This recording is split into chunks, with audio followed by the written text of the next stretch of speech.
Hello दोस्तों, let's tweet Hindi के commerce section में आपका स्वागत है। अगर आपने अब तक हमारे चैनल को सब्सक्राइब नहीं किया है तो अभी कर लीजिए और इन वीडियोस के अपडेट पाने के लिए बेल आइकन ज़रूर प्रेस करें। और हाँ, हमारे ये वीडियोस कोर्सेज फॉर्म में भी अवेलेबल है, तो आप उन्हें हमारी वेबसाइट www.letstute.com पर चेक कर सकते हैं। हमारे पिछले सेशन में हमने देखा कि फाइनेंशियल स्टेटमेंट कैसे बनाते हैं सिंगल एंट्री सिस्टम से डबल एंट्री सिस्टम में। आज हम सेम टाइप का प्रॉब्लम सॉल्व करेंगे जिसमें इनकम्प्लीट रिकॉर्ड से हमें फाइनेंशियल स्टेटमेंट बनाने हैं। मिस्टर हैरी ने हमें कुछ इन्फॉर्मेशन दी है जो उन्होंने मेंटेन की है पूरे साल में।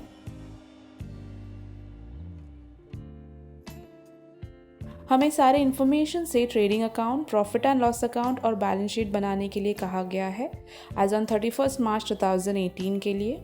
Receipts and payments during the year were as follows. Other information. अब बताइए कि हमें कौन से अकाउंट्स बनाने चाहिए फाइनेंशियल स्टेटमेंट बनाने के लिए। दोस्तों, ऑपरेटिंग प्रॉफिट्स के लिए हमें trading and profit and loss account बनाने होंगे और फाइनेंशियल पोजीशन जानने के लिए हमें बैलेंस शीट बनानी होगी। ये सब हमें फाइनेंशियल स्टेटमेंट के लिए बनाने होंगे, पर मिसिंग फिगर्स के लिए हमें क्या बनाना होगा? जैसे कि आप देख सकते हो कि हमारे पास क्रेडिटर्स की फिगर मिसिंग है करंट ईयर के लिए, इसीलिए हमें क्रेडिटर्स अकाउंट बनाना होगा। अगर आप इन्फॉर्मेशन नोटिस करें तो आप देखोगे कि हमें मोस्ट इन्फॉर्मेशन नहीं दी गई है जो हर बिजनेस में होती है। आप बता सकते हैं कि वो कौन सी मोस्ट इम्पॉर्टेंट इन्फॉर्मेशन है? हाँ दोस्तों, सेल्स हमें नहीं दिया गया है, हमें सिर्फ एक ही इन्फॉर्मेशन दी गई है कि कंसिडरेबल कैश सेल्स है, तो इसीलिए हम ये अज्यूम करते हैं कि कंसिडरेबल क्रेडिट सेल्स भी होगा। तो इसका ये मतलब हुआ कि कैश सेल्स और क्रेडिट सेल्स दोनों हैं। तो अब हम क्रेडिट सेल्स कैसे फाइंड करेंगे? उसके लिए हमें डेटर्स अकाउंट भी बनाना होगा क्योंकि डेटर्स गुड्स के बायर होते हैं। दोस्तों, आपको क्या लगता है कि हमें कैश सेल्स कहाँ से मिल सकता है? आप क्या एक सेकेंड वीडियो पॉज करके और सोच के हमें बता सकते हैं? दोस्तों, ये टेक्निक जिसमें आप लॉजिकली थिंक करते हो और what, how and where to post के आंसर ढूंढते हो, तो ये बहुत हेल्पफुल होगा और भी बहुत सारे प्रॉब्लम सॉल्व करने में। हमें कैश सेल्स कैश अकाउंट से मिलेगा, तो इसीलिए हम कैश अकाउंट भी बनाएंगे। अभी के लिए हमें सिर्फ इतने ही अकाउंट्स बनाने हैं और अगर आगे जाके कोई नीड होगी अकाउंट बनाने की तो हम वो पर्टिकुलर रिक्वायर्ड अकाउंट बना लेंगे। नीडेड अकाउंट्स के फॉर्मेट बनाइए, सारी इंफॉर्मेशन पोस्ट करें। फर्नीचर बैलेंस शीट में पोस्ट होगा, ओपनिंग स्टॉक और क्लोजिंग स्टॉक ट्रेडिंग अकाउंट में और क्लोजिंग स्टॉक की दूसरी इफेक्ट एसेट में आएगी। डेटर्स भी बैलेंस शीट में रिकॉर्ड होगा। अभी है प्रीपेड एक्सपेंस, इसके दो इफेक्ट्स होंगे, पर दोस्तों हमें सन्ड्री एक्सपेंस भी दिया गया है 1,40,000 का। तो प्रीपेड एक्सपेंस के सेकेंड इफेक्ट रिकॉर्ड करने की जगह पर हम पहले सन्ड्री एक्सपेंस रिकॉर्ड करेंगे 1,40,000 और उसमें से प्रीपेड एक्सपेंस लेस करेंगे 4,000। ये थी फर्स्ट इफेक्ट, ये हमने बेटर प्रेजेंटेशन और अंडरस्टैंडिंग के लिए किया था। अब second effect balance sheet asset side पर होगी। अब है क्रेडिटर्स, पर हमें करंट ईयर के क्रेडिटर्स नहीं पता है, प्रीवियस ईयर के क्रेडिटर्स पता है जो हमें हेल्प करेंगे करंट ईयर के क्रेडिटर्स को फाइंड करने में। अब हम लास्ट ईयर के क्रेडिटर्स रिकॉर्ड करते हैं।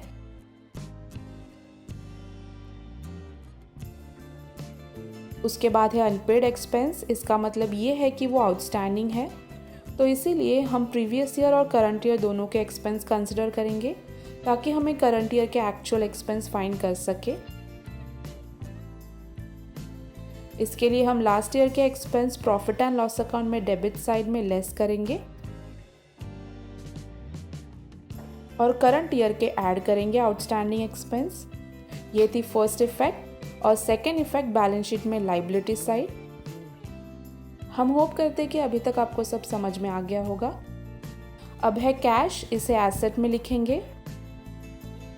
रिसीट फ्रॉम डेटर्स और पेड टू क्रेडिटर्स हम उनके रेस्पेक्टिव अकाउंट्स में टोटल डेटर्स और टोटल क्रेडिटर्स अकाउंट में लिखेंगे ताकि हम नीडेड इन्फॉर्मेशन फाइंड कर सके। ट्रांसपोर्टेशन ट्रेडिंग अकाउंट में डेबिट साइड पर पोस्ट होगा। ड्राइंग्स बैलेंस शीट में लाइबिलिटी साइड पर कैपिटल में से लेस होगा।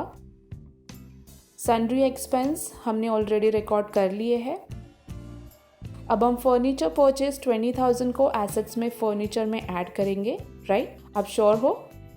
नहीं दोस्तों, हमने ऑलरेडी इसे रिकॉर्ड कर लिया है।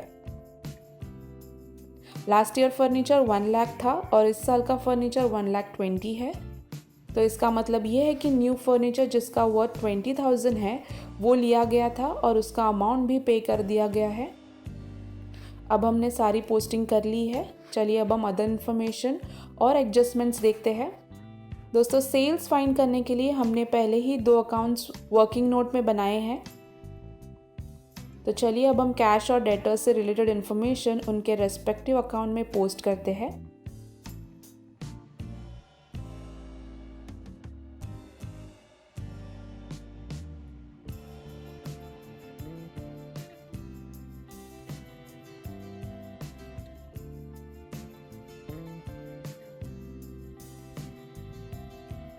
अब है क्रेडिट परचेज। हम इसे प्रॉफिट एंड लॉस अकाउंट में पोस्ट करेंगे, राइट? नहीं, हम इस परचेजेस को ट्रेडिंग अकाउंट डेबिट साइड पर पोस्ट करेंगे। अब बताइए कि इसकी दूसरी इफेक्ट कहाँ की जाएगी? क्योंकि ये क्रेडिट परचेज है इसीलिए हम इसे क्रेडिटर्स के अकाउंट में भी लिखेंगे, जिससे हमें करंट ईयर के क्रेडिटर्स मिलेंगे। चलिए अब हम मूव ऑन करते हैं नेक्स्ट एडजस्टमेंट की तरफ। हमें कहा गया है कि हमें 10% provision for doubtful debts provide करना है डेटर्स पर। चलिए अब हम 10% कैलकुलेट करते हैं। तो इसका फर्स्ट इफेक्ट हम प्रॉफिट एंड लॉस अकाउंट में डेबिट साइड पर देंगे और सेकंड इफेक्ट एसेट्स में से लेस करेंगे। दोस्तों, हमने अब पोस्टिंग कंप्लीट कर ली है। चलिए अब हम नेक्स्ट स्टेप करते हैं, नीडेड इन्फॉर्मेशन एक्सट्रैक्ट करके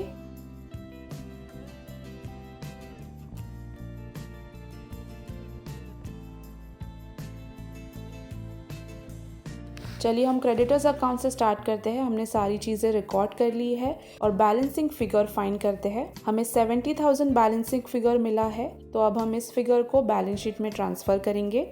अब है कैश अकाउंट। चलिए हम कैश सेल्स फाइंड करते हैं। दोस्तों, बैलेंसिंग फिगर कैश सेल्स 84,000 मिला है और इसे हम ट्रेडिंग अकाउंट में ट्रांसफ़र करेंगे।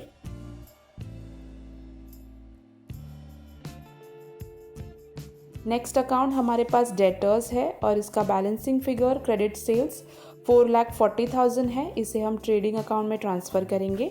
हम होप करते हैं कि आप सब हमारे साथ हो। अगर आप कहीं भी स्टक हो जाए या आपको नीड हो कुछ रिवाइज करने की, तो आप वीडियो पॉज करके देख लेना कुछ टाइम के लिए, ताकि आप प्रॉब्लम अंडरस्टैंड कर सके, या फिर आप इस सेशन को स्टार्टिंग से देखिए। हमने सारी इन्फॉर्मेशन एक्सट्रैक्ट कर ली है। चलिए दोस्तों, अब हम आगे जाके सारे अकाउंट्स क्लोज करते हैं। ट्रेडिंग अकाउंट में क्रेडिट साइड का टोटल हमें 5,26,000 मिला है और डेबिट साइड का टोटल हमें 3,30,000 मिला है और ग्रॉस प्रॉफिट 1,96,000 मिला है। दोस्तों, कुछ तो गलत है यहाँ। ग्रॉस प्रॉफिट इतना कम नहीं हो सकता। चलिए हम फिर से टोटल करते हैं। हमने क्लोजिंग स्टॉक 20,000 को 2,000 काउंट कर लिया था। हमसे ये मिस्टेक इसीलिए हुई क्योंकि हमने नंबर्स ऑर्डर में नहीं लिखे। अमाउंट्स लिखते टाइम हमें हमेशा ये माइंड में रखना चाहिए कि हम नंबर्स इसी ऑर्डर में लिखें, ताकि कोई भी कैलकुलेशन मिस्टेक ना हो। और डिटेल्स में टिप्स जानने के लिए हम मिस्टेक्स कैसे अवॉइड करें और हम कहाँ मिस्टेक्स कर सकते हैं, आप हमारा video accounting tips for exams देख सकते हैं। चलिए अब हम वापस क्लोजिंग पार्ट पर आते हैं और अब सही कैलकुलेशन के साथ हम ग्रॉस प्रॉफिट 2,14,000 मिला है। अब इसे हम प्रॉफिट एंड लॉस अकाउंट में ट्रांसफ़र करेंगे।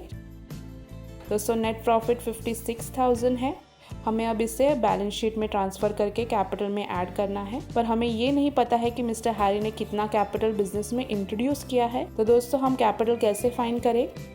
हमारे पास एसेट्स और लाइबिलिटीज़ है प्रीवियस ईयर के, पर हमारे पास लास्ट ईयर का भी कैपिटल नहीं है। पर अगर हम statement of affairs as on 31 March 2017 बनाएं तो हमें उस साल का क्लोजिंग कैपिटल मिल सकता है और वही कैपिटल इस साल में ओपनिंग कैपिटल होगा।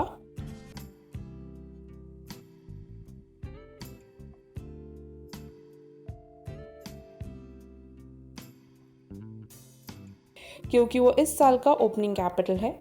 अब सब कुछ पोस्ट हो गया है बैलेंस शीट में। चलिए अब हम बैलेंस शीट का टोटल करते हैं।